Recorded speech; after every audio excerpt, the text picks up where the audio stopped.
Bueno, te había dicho que los números aleatorios lo que hacen es simular probabilidades.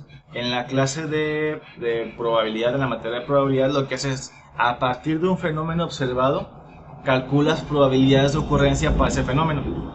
Ese fenómeno en estadística lo llamamos como una variable aleatoria, porque la variable puede ser, por ejemplo, la llegada de clientes a una tienda. Es un fenómeno que ocurre de forma aleatoria y los valores que adquiere pues van a variar, puede ser en función del tiempo, en función de otra variable, pero pues el chiste es tratar de modelar ese comportamiento de esa variable, o sea, ese tiempo de llegadas de los clientes, ¿cómo lo puedo modelar? Pues, lo que hacías es, sacabas una muestra de datos y con esos datos de tiempos calculas las probabilidades de ocurrencia para ayudarte a saber cuál es la probabilidad más posible de ocurrir o qué evento tiene más posibilidad de ocurrir. O sea, que lleguen 5 clientes por hora, que lleguen 6 clientes por hora o que lleguen 7. Y en base a eso modelamos el comportamiento de esa variable. En cuanto a distribuciones de probabilidad, pues habíamos visto que las probabilidades tienen características muy específicas. Son números entre 0 y 1, que la probabilidad de ocurrencia de cada evento suma un total de 1 o el 100%, y que no puede ser menor que 0 ni mayor que 1.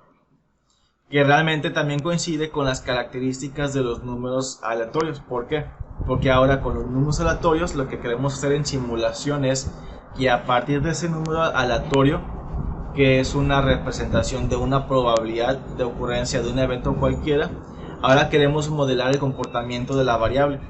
Queremos hacer el camino contrario. Pues para esto, en una simulación prácticamente lo que hacemos es generar variables aleatorias que representan un fenómeno. Una variable aleatoria sería aquella variable que tiene un comportamiento probabilístico en la realidad.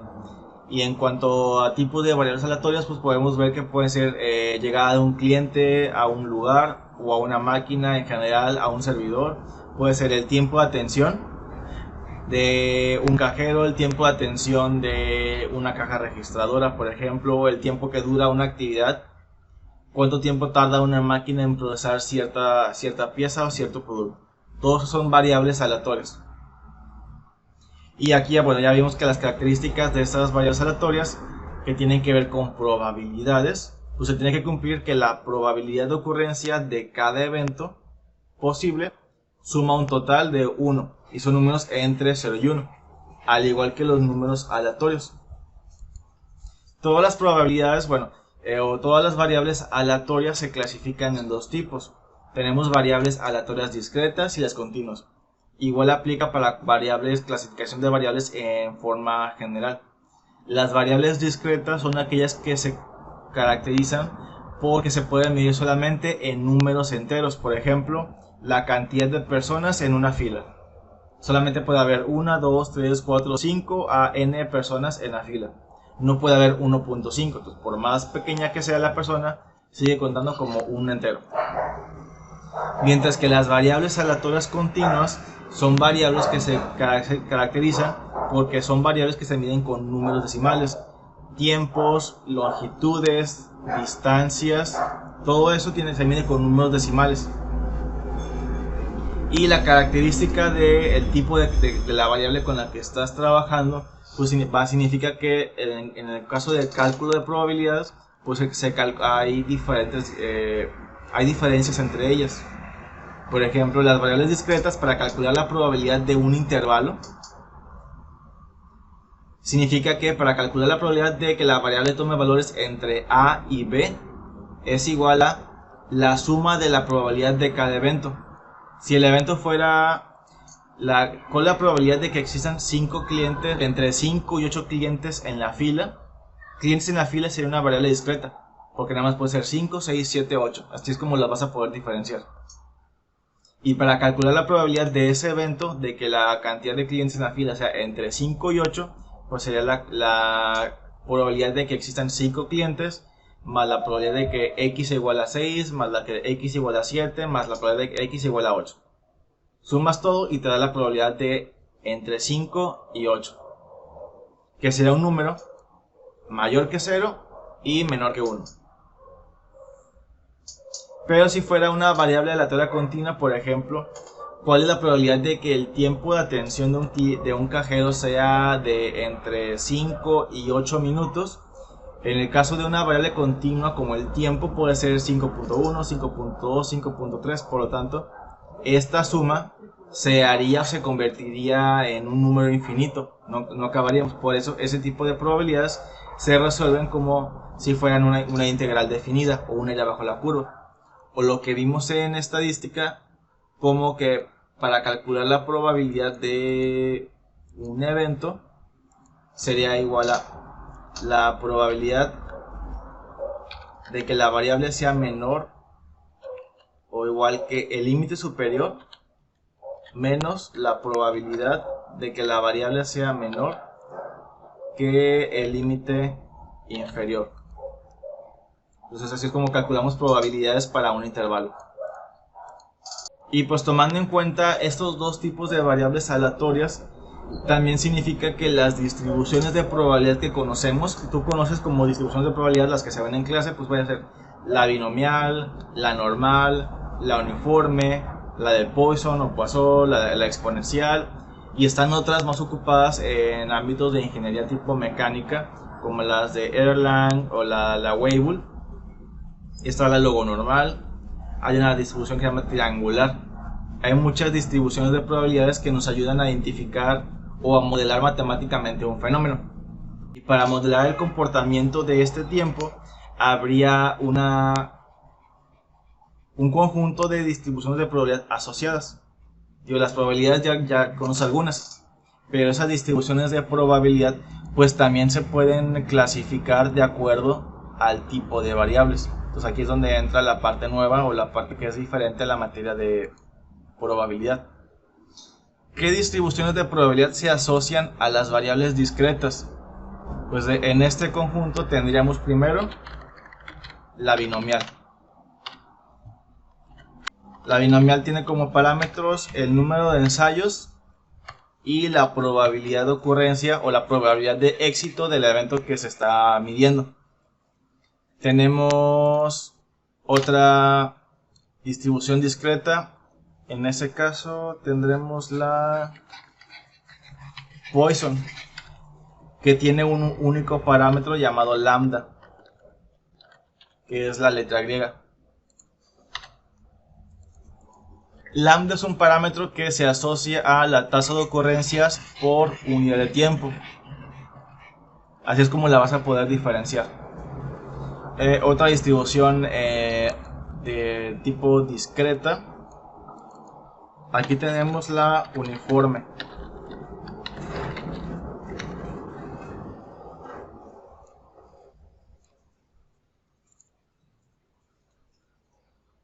Y en el caso de las variables continuas, habría también otro conjunto de probabilidades. Por ejemplo, en las continuas está la distribución normal, que ya la conocemos. La distribución normal tiene dos parámetros también ya muy conocidos, que son la media y la desviación estándar de ese conjunto de valores. También tenemos en las continuas la distribución uniforme. Esta puede caer en ambos tipos, nada más que se diferencian como uniforme continua o uniforme discreta. Tenemos la distribución exponencial, y la distribución exponencial la conocemos bastante, que ahorita con la pandemia pues es la que está de moda. La distribución exponencial también tiene como parámetro lambda. Es la misma lambda que la distribución de Poisson. Luego vamos a ver que la distribución de Poisson y la distribución de lambda están íntimamente relacionadas. Pero estas son las más comunes. Entonces, si tú tienes una variable que esas por ejemplo, quieres modelar tiempos, significa que las distribuciones posibles se reducen a este conjunto, a las de abajo.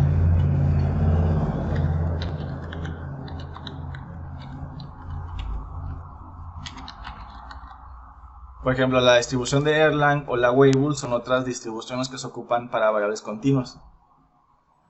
Si estás midiendo, por ejemplo, me interesa modelar la cantidad de piezas que se atienden por hora.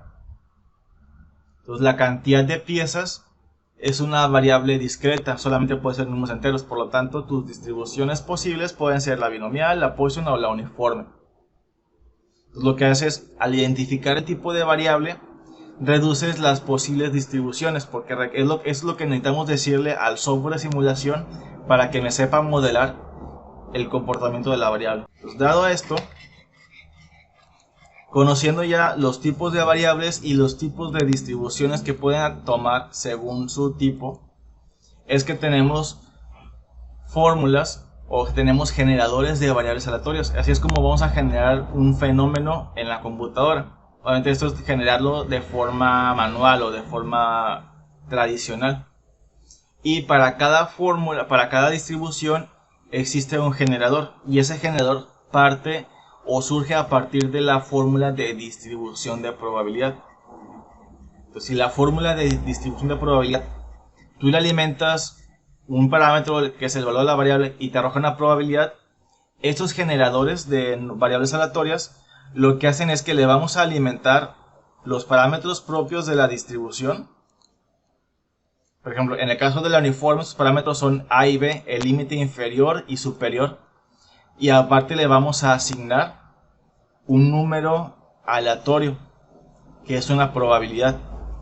Y esta fórmula, ¿qué es lo que nos va a dar como resultado?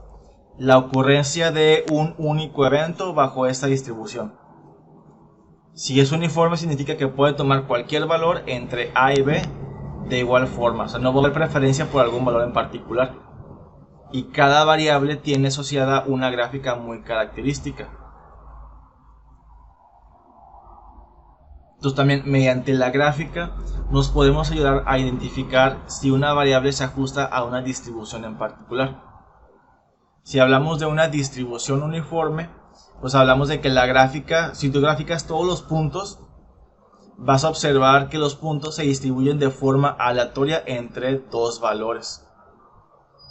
Y esto lo podemos ver, por ejemplo, con el Excel con el que estábamos trabajando. Si yo agarro mis números aleatorios, que ya sé que son aleatorios uniformes entre 0 y 1, y los grafico, puedes ver que todos los valores ocurren entre 0 y 1 y están distribuidos de forma equitativa. Entonces, al observar esta gráfica, pues realmente me orienta sobre qué tipo de distribución podría tener antes de hacer la prueba de bondad de ajuste. Y así cada variable tiene asociada su propia distribución.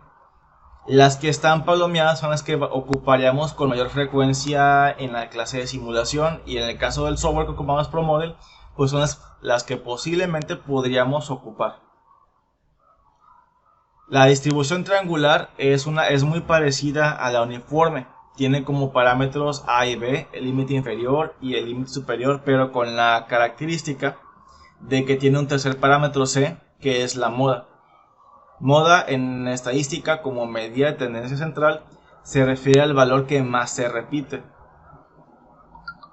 Entonces, si la variable la uniforme se ve como números totalmente dispersos, la uniforme se vería muy parecido, la triangular se vería muy parecida a la uniforme, pero con tendencia a un valor muy particular. Entonces, la distribución triangular podría ocuparse también para variables discretas, y mediante esta fórmula calcularíamos una distribución de este tipo. Obviamente en el caso de la triangular puedes ver que si el número aleatorio se ajusta a este criterio, es la fórmula de arriba. Si es este otro, es la fórmula de abajo.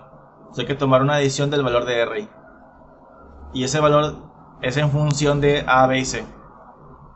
Ahorita vamos a hacer un ejemplo de estas. La distribución de Erlang tiene el parámetro K y un parámetro lambda. La exponencial es la que ocuparíamos con mayor frecuencia.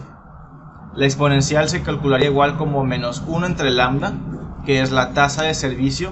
Si leíste la lectura sobre teoría de colas, vas a saber que entonces la tasa de servicio mu se calcula como menos 1 entre lambda. por el logaritmo natural de 1 menos un número aleatorio. La distribución de Poisson, esta no tiene una fórmula como tal. Lo que tenemos que hacer es generar una tabla de probabilidades posibles para cada valor posible de este fenómeno y a partir de ahí calcular probabilidades. Entonces, se puede, pero es un poco más tedioso, también lo vamos a hacer. Distribución normal.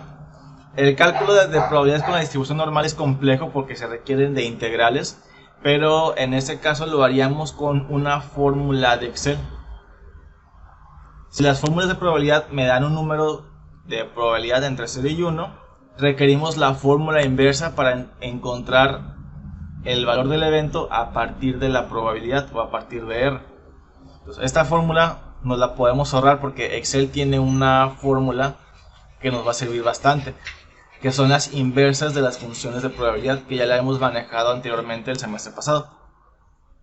Está la logonormal, que es una variante de la distribución normal pero con logaritmos. La de Bernoulli es igual para eventos discretos, pero la que más ocuparíamos sería posiblemente la binomial. La binomial vimos que tiene parámetros n y p y podemos generar eventos a partir de esas características.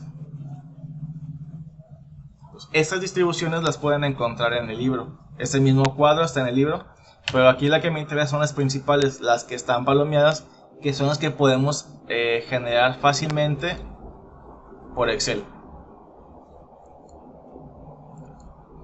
Entonces las fórmulas las puedes copiar de aquí, las vamos a ocupar tal cual, así como están en ese cuadro, las vamos a ocupar en Excel. Pero de igual manera están disponibles en el libro, están al final de un capítulo, solamente que no recuerdo cuál.